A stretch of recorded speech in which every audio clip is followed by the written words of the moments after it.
El libro del profeta Oseas. Oseas vivió en el reino del norte en Israel, al que a veces llaman Efraín o Jacob, alrededor de unos 200 años después de que el reino del sur se hubiera separado de Judá. Recuerda la historia del libro de Primera de Reyes. Oseas fue llamado a hablar a nombre de Dios durante el reinado de uno de los peores reyes de Israel, Jeroboam II. La nación estaba cayendo en el caos y en el año 722 el grande y terrible imperio asirio arrasó y destruyó a Israel.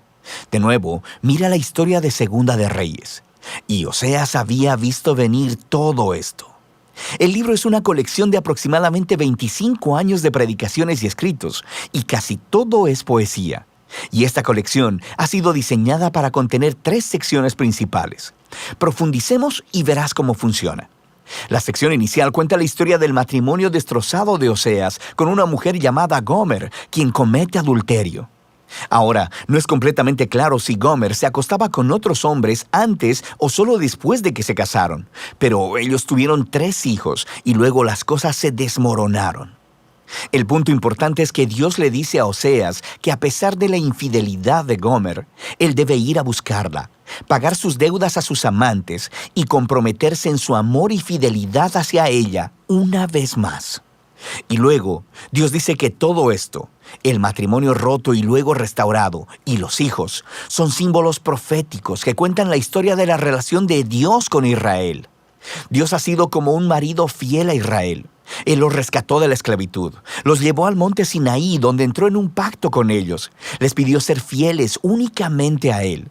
Pero luego, Él llevó a Israel a la tierra prometida, y ellos tomaron toda la abundancia que Él les dio y la dedicaron a la adoración al dios cananeo Baal. Así que Dios tiene una razón legítima. Él podría terminar el pacto y divorciarse de Israel, y Él considera el hacerlo. Pero en lugar de ello, Él les dice que va a buscar a Israel de nuevo y que renovará su pacto con ellos, y les explica por qué. Es solamente por su propio amor, compasión y fidelidad. Después, Oseas describe lo que todo esto significa. Él dice que las consecuencias por la rebelión de Israel serán la derrota inminente por las otras naciones y el exilio, pero que hay esperanza de una restauración futura. Un día, Israel se arrepentirá otra vez y regresará a adorar a su Dios. Y dice Oseas, Él pondrá sobre ellos un nuevo rey mesiánico del linaje de David, quien les traerá la bendición de Dios. Y así, esta sección introductoria nos presenta todas las ideas principales del libro. Israel se ha rebelado y Dios traerá severas consecuencias, pero el amor del pacto de Dios y su misericordia son más poderosos que el pecado de Israel. Así que en las secciones restantes del libro, la poesía de Oseas desarrolla estos temas con mayor profundidad. Tenemos 2 colecciones de las acusaciones y advertencias para Israel, y luego cada una de estas concluye con un poema lleno de esperanza acerca de la misericordia de Dios y de la esperanza para el futuro.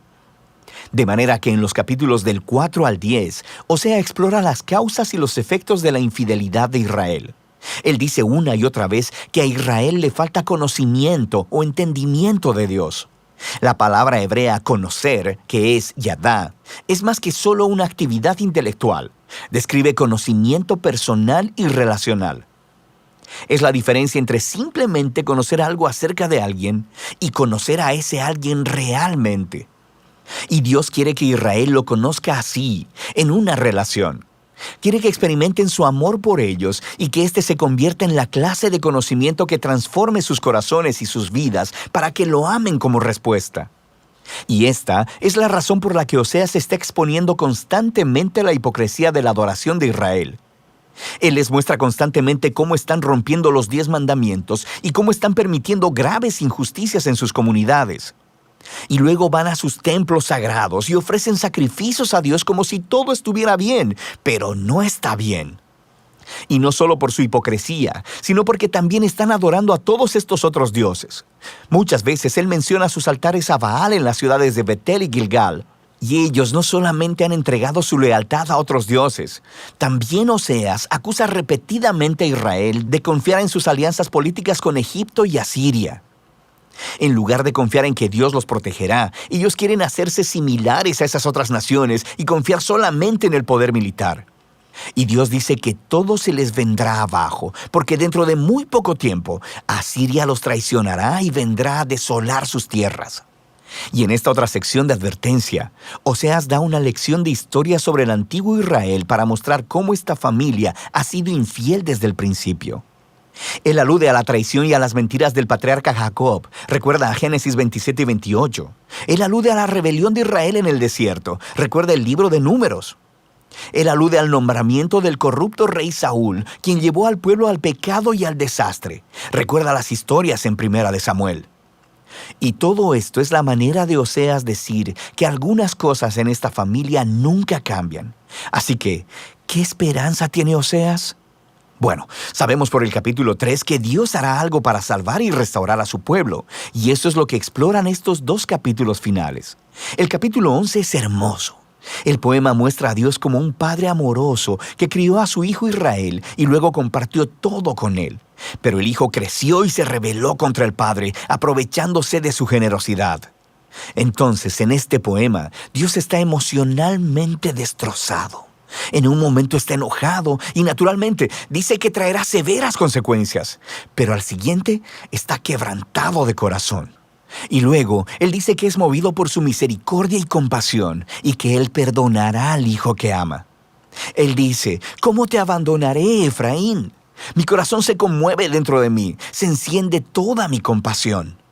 Y así, aunque Dios permitió que Israel fuera conquistado por Asiria y enfrentara las consecuencias, esa no es la última palabra de Dios. Todavía hay esperanza, y de eso se trata el último capítulo. Oseas llama a Israel a arrepentirse y a volverse a su Dios, pero él sabe que no durará porque nunca lo ha hecho antes. Y Dios dice que un día Él sanará su apostasía y les amará generosamente. Dios continúa describiendo a este nuevo y restaurado Israel como un árbol frondoso que tendrá raíces profundas y amplias ramas, y le ofrecerá sombra y fruto a todas las naciones. Es una imagen de la promesa de Dios a Abraham, de cómo Israel se convertirá en una bendición a las naciones. Y Dios está diciendo, si todo esto va a suceder, se requerirá de un acto de la gracia y del poder sanador de Dios para reparar el profundo quebrantamiento y el egoísmo pecaminoso del corazón humano, para que el pueblo de Dios pueda recibir su amor y amarlo de vuelta. Eso es lo que Dios promete hacer. Ahora, después de este poema encontramos las últimas palabras del libro. Son como una nota añadida. Probablemente son del autor que reunió la poesía de Oseas y ahora quiere hablarte a ti, al lector, por un momento. Y él dice, ¿quién es sabio y prudente para entender todo esto? En otras palabras, los poemas de Oseas. Los caminos del Señor son rectos y los justos andan por ellos, pero los rebeldes tropiezan en ellos. Así que el autor quiere que sepas que la poesía de Oseas para el reino del norte, Israel, no está encadenada al pasado. Esta revela profundas verdades acerca del carácter de Dios, de sus propósitos y de la naturaleza humana. Y aunque Dios debe y trae su justicia sobre la maldad humana, su propósito final, su corazón, es sanar y salvar a su pueblo. Y de eso se trata el libro de Oseas.